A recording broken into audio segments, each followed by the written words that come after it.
I pulled away from Molly, leaving her in the dim glow of the room. She must have been spinning, caught in a whirlwind of shock and uncertainty, struggling to process what had just happened. I knew this wouldn't be easy for her, but I couldn't linger. The truth I now carried pressed down on me, heavy and relentless. Tonight wasn't about confronting her or untangling the mess. Tonight was about taking the first steps toward reclaiming my life, one where she no longer had a place. The streets passed quietly beneath the tires, the cool night air slipping through the window, steadying me as the hum of the engine dulled the chaos in my mind. I needed to breathe, to find even a fragment of calm before I could start moving forward. When I arrived at Gabriel's home, the warm glow of the porch light was like a balm to my frayed nerves.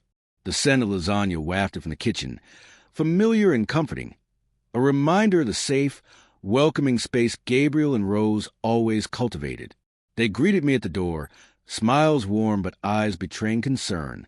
Gabriel clapped me on the shoulder, cheerful yet restrained, his worry slipping through. "Mason, glad you made it. Come in, make yourself comfortable," he said. Rose stepped forward, her hand firm in mine, eyes soft but understanding. "You look like you've been through a storm. Sit, eat something," she murmured. Their kindness nearly lulled me into forgetting, even for a moment, the pain I had just walked away from. I followed them inside, determined to push thoughts of Molly and her betrayal aside, at least for tonight.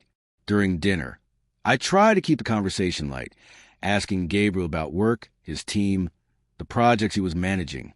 For a while, it felt almost normal. But the longer we spoke, the harder it became to keep the walls intact.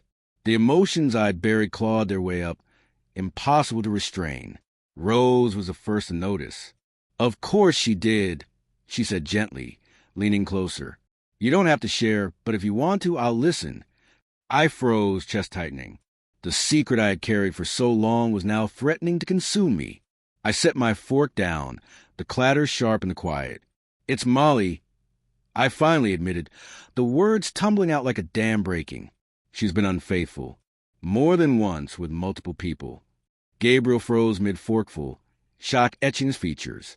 "Mason, I'm sorry," he said quietly, the lightness in his expression gone. Rose reached across the table, covering my hand with hers, eyes gentle and compassionate. "I can't imagine how painful this is," she murmured. I swallowed hard, my throat tight as the weight of my confession finally landed. "It's worse than that," I continued, voice trembling. "It's Brad, my boss, and even his friends, his son. I have proof, and knowing it, seeing it, it's unbearable." Gabriel's expression darkened at the mention of Brad. "I never thought he'd sink that low," he muttered. Rose leaned forward, her voice steady and soft. "Do you have anyone else to lean on? Someone outside of us?"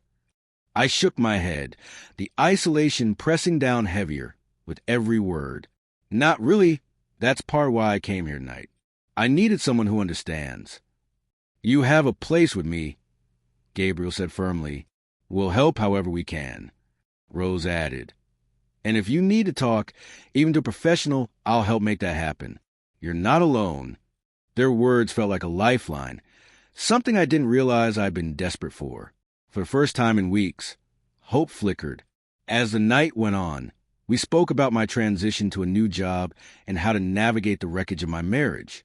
The burden remained, but I no longer carried it alone. Maybe, just maybe, I could survive this. Returning home, the house was silent. Molly had gone to bed, and the stillness pressed down like a weight. I stood in the living room, staring at the remnants of the life we had built, wondering how it had crumbled so completely. Finally, I collapsed onto the futon, staring at the ceiling, the darkness outside mirroring the heaviness within. Difficult conversations awaited, and I knew I would need every ounce of strength to face them. The next morning, I confronted her, evidence in hand. My tone was sharp. "And these, it wasn't just Brad, was it? His son, his friends, strangers. Did they force you? Or did you throw yourself at them?" Her face fell, tears streaming. "I don't know. It started with Brad. Then I couldn't stop. I felt trapped, ashamed. I didn't know how to face you. Trapped I echoed, voice rising. No one forced you, Molly. Every choice was yours. Each one a betrayal. You let it spiral until nothing remained. And now you want sympathy. She sobbed, hiding her face in her hands. I ruined everything. I don't deserve forgiveness. But I still love you. I slammed my hand on the table, the sound cutting through her cries.